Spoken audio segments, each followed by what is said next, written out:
Hello, I'm hoping you're all okay.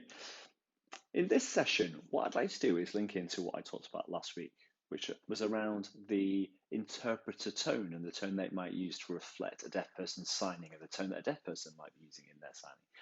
Today, specifically, what I'd like to do is focus on the interpreter themselves. Now, the interpreter is such a valuable asset to us as deaf people.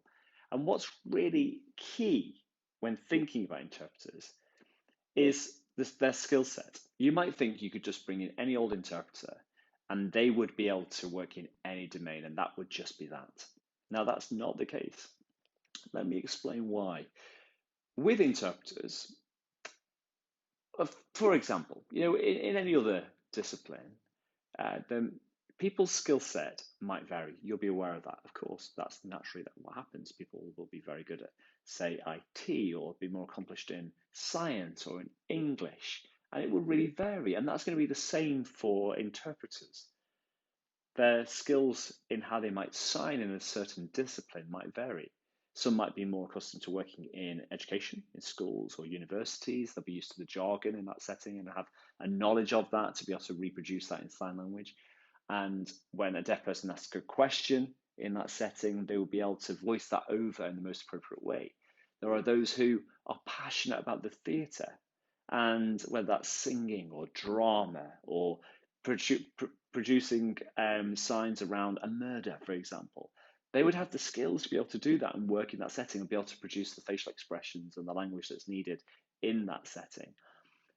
There'll be those who are more accustomed to working in the employment sector. So, and this is very, very, very common for deaf people to have interpreters to help them with phone calls or with English modification.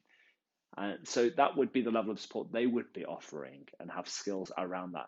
Again, it would be different in the legal domain, because the jargon, the level of language that's used, the complexity there, the skills that's needed in the law setting to be able to handle that level of interpretation. So it will vary from discipline to discipline.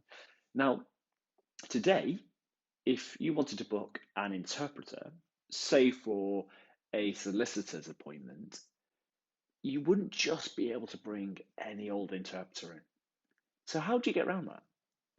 Well, you could approach the deaf person and ask them if they have a knowledge of somebody who is quite good at working in that environment and has the skills to do that. If not, you could approach an agency to see if they know of somebody that would be the most appropriate person to work in a legal setting. In the courts, they would provide their own interpreters using an agency again, but they would approach an agency that would provide the most qualified and trained and experienced interpreter. So that would vary from interpreter to interpreter based on the skill set that they have. So we just need to be really careful when booking interpreters. Again, just to reiterate, if it was a theatre booking, you could approach an agency and say, have you got an interpreter that has worked a lot in that type of setting? Again, whether that's to do with the law or the arts, whatever area that might be, it's going to be really important that you choose the right person or use the right person in that setting, because a deaf person will have the right level of access rather than seeing an interpreter flounder because it's not their area of expertise. That's a real danger. And so I'm really hoping that this information has been helpful for you in understanding just what type of interpreter to book when. It's really key that this would be beneficial and of comfort to the deaf person as they're receiving information, but also as they're asking questions through the interpreter. Okay, well, thank you for watching and farewell.